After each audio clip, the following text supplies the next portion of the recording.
Welcome back to My Dad Watches The Bachelor. I'm Meredith, and I'm here with my co-host, my dad. Hello, Meredith. We're in the same room podcasting. Happy Thanksgiving to all of our listeners. Yes, happy Thanksgiving. We're at the Mesh headquarters in studio. Today is a big day.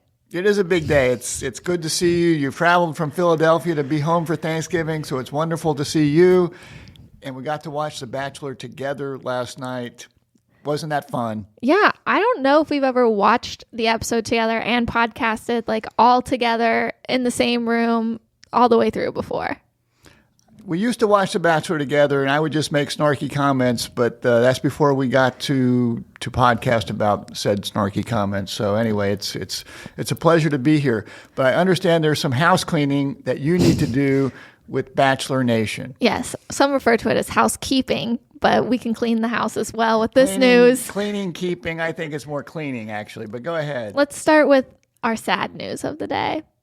Zach and Tayshia have broken up. You told me this yesterday, and after thinking about it, my hot take is Tayshia was out of Zach's league from the beginning. And they made a cute couple.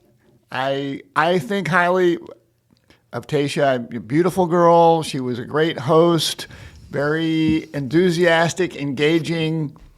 But I just fear that Zach was out of her league. Zach was out of her league? I mean, well, she was out of... Zach was below her league. Okay, there we go.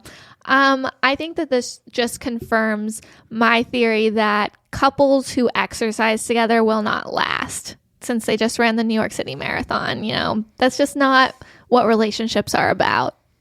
It's an interesting theory. I'll have to ponder that one. This is why I would never date someone whose family does like a turkey trot on Thanksgiving. That's just not the kind of person I am. That's not how you raised me to be. But you would be happy to sit around the couch and watch football with said person. Yeah, of course. Okay. I'm not exercising Not together. exercising. Okay. But, you know, Thanksgiving is for the Macy's Thanksgiving Day Parade. Okay. Well, I'm sure we'll be watching that. Followed by the dog show. Or football. All right. More housekeeping. Katie Thurston announced that she's dating a guy from her season. His name is John. I don't know much about John because she sent him home on week 2. But she announced this by doing a quote-unquote 12 days of messy on her Instagram, where she spent 12 days associating a guy from her season with a Taylor Swift song and was just like kind of calling them out. And it was pretty embarrassing to witness. I've got nothing there. That's I think that her 15 minutes of fame are about up, and we can move along. Yeah, she's doing too much, and I'm getting secondhand embarrassment from it. Okay. Lastly, Hannah Brown has written a book, and it came out yesterday. I think it's called like Bless This Mess or something. And within the book, she spills the tea a little bit on herself and writes about how while Peter Weber's season of The Bachelor was airing, she had sex with him. Great, Hannah Brown. It's nice that you have to share this with the world just in time for Christmas, so we can put your book on our list and share all of your secrets. Wonderful. Thanks very much. That's our Bachelor news of the week. So I think we're ready to get into last night's episode of The Bachelorette. And we went from 8 contestants down to a final 4. Lots of progress last night. There might be light at the end of our Bachelor tunnel. We cut the field in half last night. Yes. So my high to start with was Michelle's students questioning the remaining men. It was very entertaining. You love the bluntness of a child. It just brings some laughs. You know, the kids didn't like Martin. They thought he was showing off too much, smelled like too much cologne. But they did enjoy Clayton because he has big muscles and would be good at carrying groceries. And he has great fort building abilities. You know, Clayton can relate to the kids. He said, "Hey, who wants to build a fort?" And the kids were all in. So yes, you know, from a high, I put the fact that that Michelle put her kids in charge of this week's dates. The kids were incredibly cute. There were 4 kids that were on the show. I think only the good kids are on the show. They're not letting the bad kids on the show. None of Michelle's troublemakers made it. No troublemakers. The good students get to be on the show. So they did a fabulous job this week. They were asking the hard-hitting questions. Clayton, have you farted in front of Michelle? Rodney, do you shave your nipples? This is what America wants to know. And I took note of that. Rodney admitted to shaving his nipples on occasion. And is this a common thing these days? Is this what the young guys are doing? I don't know. I mean, I'm old school. I thought we were supposed to shave our face. I think I'm not a young man, so I'm not sure what the regular is, but manscaping is in these days. Is what I hear. It's fine. Okay. Well, I'll okay. We'll move along. Yeah. So overall, I think Michelle's students were pretty good judges of character, except, that they didn't realize Clayton and Michelle wasn't into Clayton at all, but his fort building abilities were enough to get him that one-on-one. But Clayton really connected to the kids, and one of the highlights, I'm sure, I suspect you might mention it, is they left, two of the kids left Clayton letters. I didn't want to say notes, I say letters that were, very sort of moving. Clayton started crying, too late to get a rose after Michelle had given him the walking papers, but just very nice moments with the kids. And the other high that I had was I really enjoyed Olu's suit. At the rose ceremony, not something I could pull off. Bright red with stripes. He was trying to find a way to make himself stand out, and I liked Olu. And Olu is no longer on the show either. He was the last of the group, and he was the only one that had not had a one-on-one date, which I think puts you at severe disadvantage. Yeah, I think that we knew Olu was getting the axe before the episode even happened. You and I both suspected it, but I think we both liked Olu, and to me, he could be a candidate to show up in another Bachelor-oriented program someday. Yeah, I think he would do well in Paradise. He seems like a very nice guy. Nice guy, and I suspect if he takes his shirt off, the chicks are going to dig him. My other high of the episode was watching Rodney be a farmer during the group date, milking cows, churning butter. He was just so excited to be there. Or maybe he wasn't excited, but he had a good attitude about it, was having fun. I enjoyed watching it.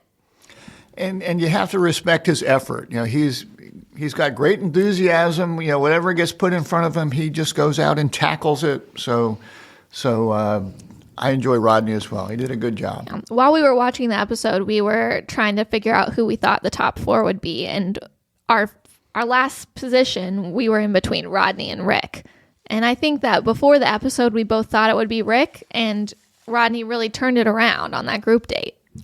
I think Rodney had a good group date. Rick seemed to be a little bit of a downer this week. I don't know. I think it's just his eyes. Well, he looked like he's wearing eyeliner, which I didn't notice. Which I've been saying this whole season. I didn't notice it until this week. All right. Are we ready to get into the lows? Okay, let's get into the lows. Okay. So this is a spoiler alert that I'm going to talk about. I'm going to talk about who the next Bachelor is. So it hasn't been officially announced, but it's all over the social media. So if you don't want to be spoiled, skip ahead a few minutes, because my low of the episode is that I don't understand what Clayton has done to deserve becoming our next Bachelor. He seems like every other guy. We didn't get anything special, groundbreaking from him to be invested in enough for him to be our next lead. And I don't think Michelle's students liking him the most out of the group and like writing him goodbye letters is enough to make him the next Bachelor. I feel like producers are really just grasping for straws here, and I don't like it. It seems like he might be better as the lead of the Adopt a Kid type program, and that he was connecting so well with the kids. We got more airtime with Clayton last night than I think we did the entire season. Maybe the entire season combined. Yeah. It seems to be strange. It didn't seem like he had really distinguished himself during this season to necessarily deserve to be the Bachelor as we go forward. Yeah, he seems like a very nice guy. He's he looks like a really big guy. I mean, the guy looks like he's 6'5", 250, and he's chiseled. He's carrying in the groceries in one trip. Yeah. You can put the groceries, hang them all over him. It's not going to bug him at all.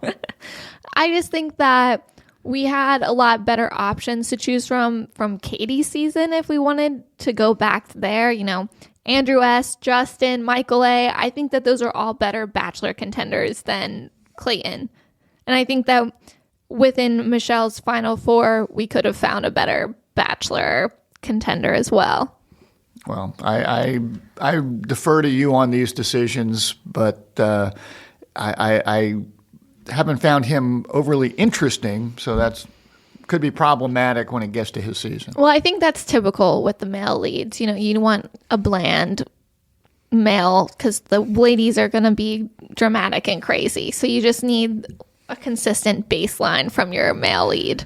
Yeah, I just wonder if Clayton's going to be able to handle the zaniness that's going to ensue when the backstabbing starts with the ladies. So yeah, I don't think he'll do well. Good luck, Clayton.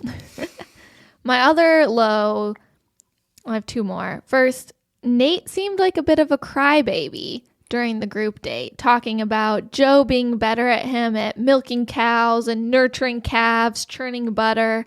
And then he got a quote-unquote back injury while scooping poop. And he was just very whiny. And I think he knows that Joe is his biggest competition, not just in farm life, but for Michelle, because he only seems to be comparing himself to Joe. But it was very whiny. It's not the confident Nate that we're used to. And I didn't enjoy it. Well, I agree with you. I had the Nate injury timeout during poop cleanup as one of my lows as well. It did give Rodney, it opened a window for Rodney to play a bigger role, and he sort of recruited Michelle to help him a bit when Nate had to go to the bench with his injury. And when we got to the cocktail party that night, Nate didn't seem too injured. He seemed to be fine. So I was skeptical about Nate's injury, and it's starting to build some skepticism I have about Nate in general. Yeah, he doesn't seem like he's going to be the consistent fiance, husband, loyal type guy that Michelle wants. I think that we've established that we think he's a player. Well, we'll see. I'm not sure Michelle has figured this out yet, but we'll see. Another low light I had is, and I suspect you might address this as well at some point, Martin. He just doesn't know when to be quiet. He's sitting with the other guys saying that he had some miscommunication with Michelle, and he's sort of throwing out there that maybe she's a little immature. I'm having a hard time following his conversation, but he's saying things that, whether they're taking it out of context or not, are things you just don't want to say to people you're competing against for Michelle's heart and hand. He's not very smart, so that you really got to know when to be quiet and who you're talking with, and Martin doesn't seem to have that. So Martin is no longer with us. Michelle walked him out. Good for Michelle, but not smart, Martin. No, Martin seems like a big dummy. I'll get to that further in the pod. I thought you might. And my last low, I just don't think that Tayshia and Kaitlyn are earning their keep this season. They're not doing much. I thought those kids did a much better job. Let's let the kids run the show, and we don't need two women to come in and say, hey, one rose left. Yeah, we can count. We know there's one rose left. We know how this works. I just don't really.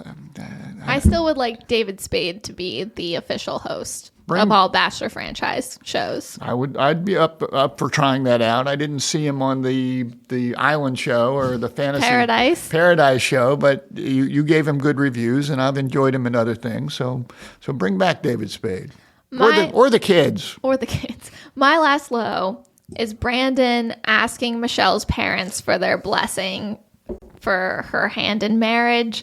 It made me cringe and feel uncomfortable because there's literally still 5 other guys there at that point. And if he knows anything about the show, he knows that the final 2 will get to meet Michelle's parents. So it feels really early, and it just didn't seem like the right time. Well, for those that just listen to the podcast and don't want to invest 2 hours in watching the show, the one-on-one date Brandon had was with Michelle. They went to Michelle's home, her childhood home, where her parents still live. The parents weren't home. They got in the pool, and hot tub. It was a hot tub. Okay, they got in a hot tub, and who would have guessed it? The parents come home, surprise, and they're shocked to find Michelle and Brandon in the hot tub, despite the fact that a camera crew is there following them through the house. So, and then they meet the parents.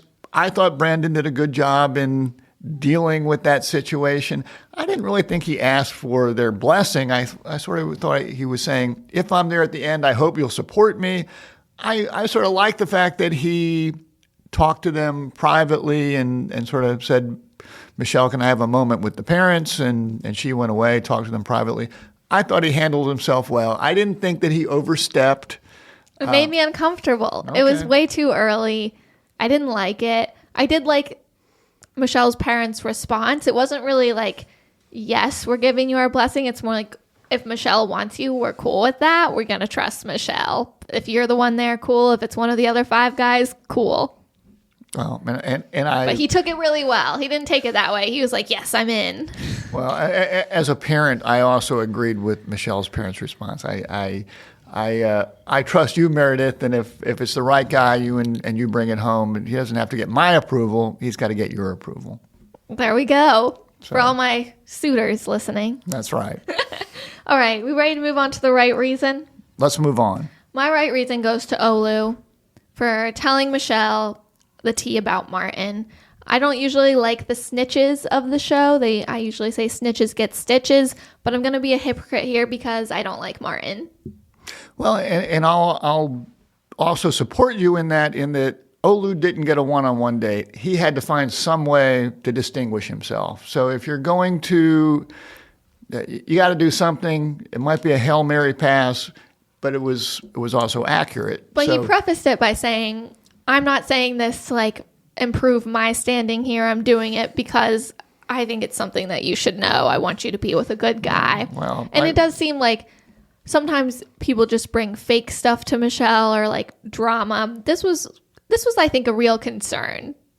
Well, I think was a real concern. I also I think it might have helped him, whether he intended to it or not, but I think he was pretty much firmly entrenched in the friend zone at that point in time. Yeah, I think he was seen as more of like a older brother figure. Well, my right reason, I wrote down 2. Number 1, I wrote down kids are just pure. The notes from Luke and Kelsey seemed from the heart. They were wonderful. I'm trusting that they wrote those notes and that the producers didn't write those notes. They made Clayton cry, and as we've said on this podcast before, you really need to cry when you're with Michelle because that'll get you the rose. And crying after Michelle's already offed you when you're reading the kids' notes. It's how you become the bachelor. Maybe that's how you become the bachelor. But he should have cried in front of Michelle and not in front of those kids. And the other thing, I put down Rodney as the right reason in that I just thought he did a good job at both in the group date and in the cocktail party. He seems to be sincere.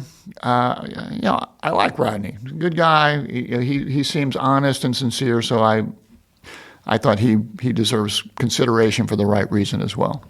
Okay. My wrong reason, I have 2. First, the parents of Michelle's 4 students who allowed them to go on a nationally televised dating show. Okay. I just, if I have kids, I don't think I'm going to subject them to that. They could say some dumb shit like that one boy that was talking about the poop emoji.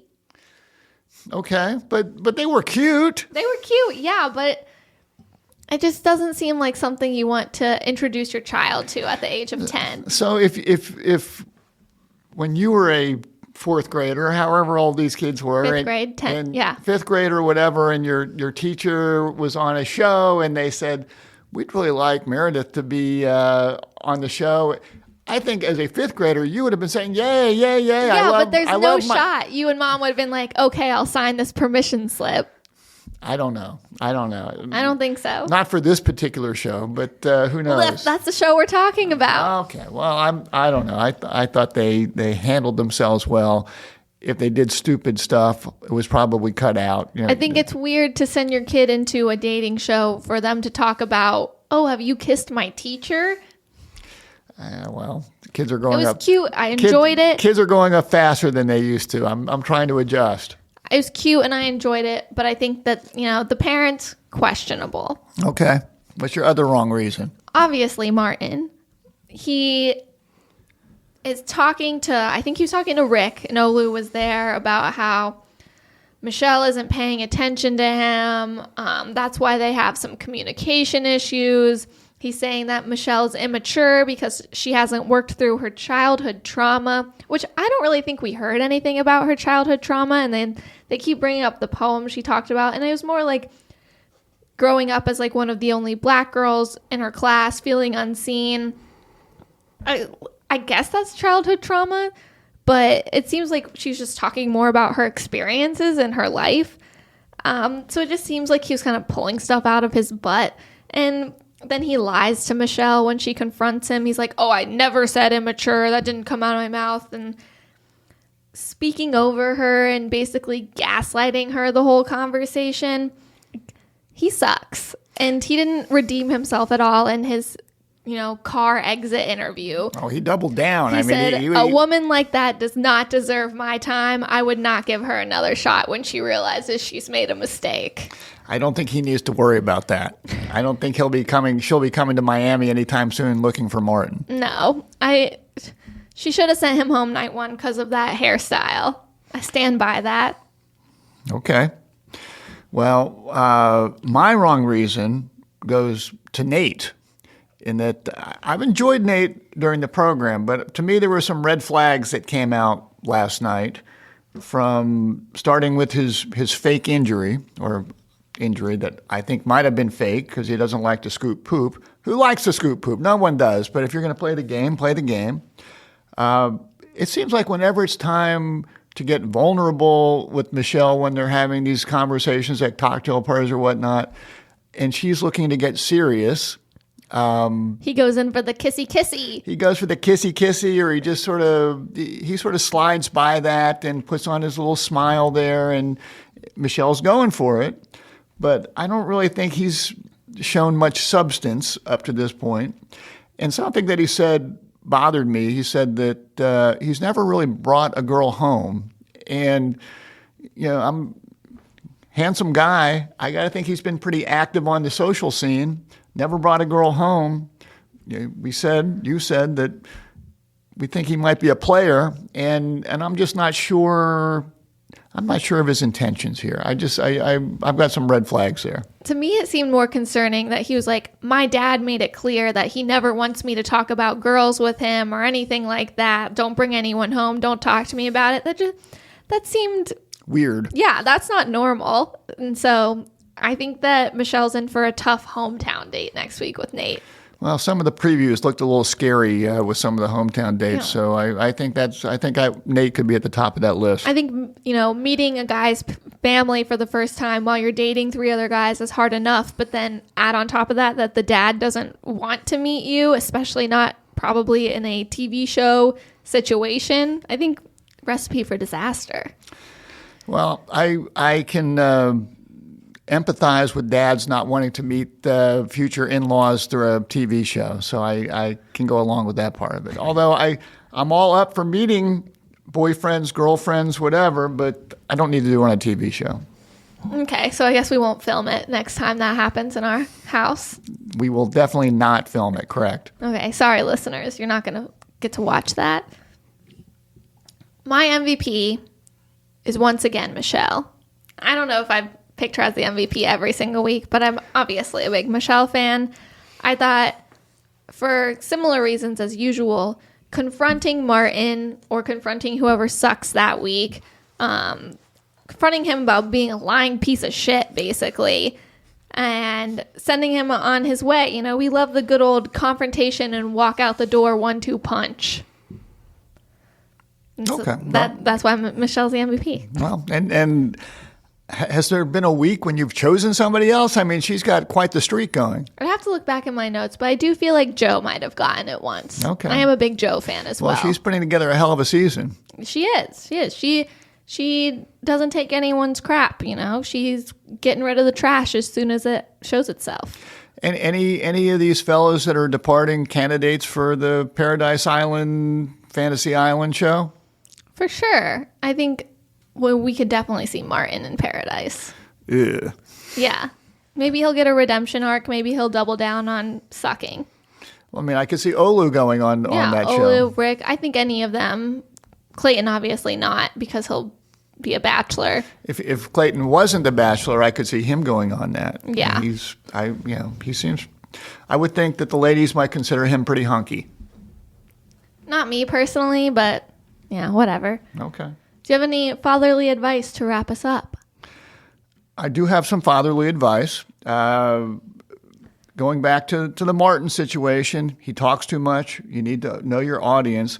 And I'll go a little bit further and say that one of my pet peeves, when if you're writing emails to people at work or wherever, you better assume that the person that you least want to see that email is going to read it. It's sort of like the way Martin's talking. You better assume that if you're saying something that Michelle's going to find out about it. So be careful the way you communicate to people.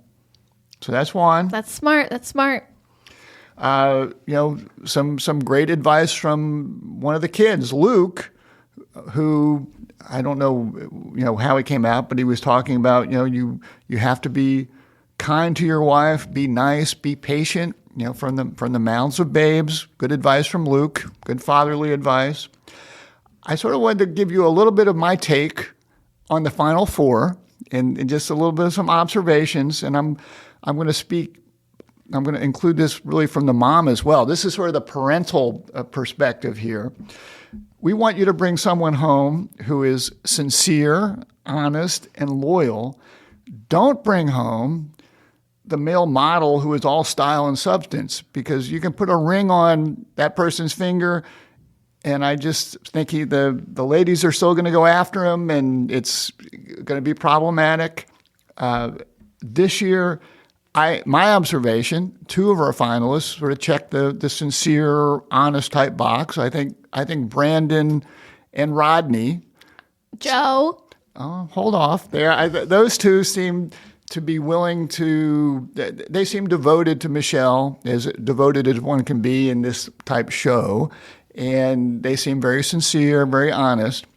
Nate, to me, as I said, I think he's got some red flags. Don't trust him. To me, Joe is a question mark. I'm not sure what to make of Joe. As we said, he's sort of the quiet guy. I worry that he's sort of the Bruce Springsteen Glory Days finalist, where he's going to spend all his time reminding Michelle and everybody of that basketball game when he was in college where he scored 25 points against Iowa, and wasn't I great back then? And I think Michelle likes living in the glory days, though. She took him on their date to her high school and showed him her locker and where she played basketball. That's fun for a while, but that's not something you want to build your relationship on. You gotta be able to go forward. You want to be with someone who is going to make you better. He's a real estate developer now. We've not heard He's much. Moved past it. We've not really heard much about his vocation, but we really haven't heard much. We haven't gotten any. There's no sob story related to it. Anyway. Say, oh, I lost out on a sale. Last piece of advice. We're still going. One last piece. Don't you dare give your boyfriend my bathing suit to wear when the two of you stalk my house. Not cool. Don't do that, which is what Michelle did with Brandon. Yeah, we'll just go skinny dipping. I would almost prefer that. All right. Well, that's a great way to wrap us up, I think. If you've been enjoying the podcast, make sure to comment, rate, subscribe to us anywhere you listen to podcasts. We would very much appreciate it. We'd like to thank The Mesh for hosting our podcast, and we love being here in studio. Check out all their other great podcasts anywhere you listen to podcasts as well. They've got some great content for you out there.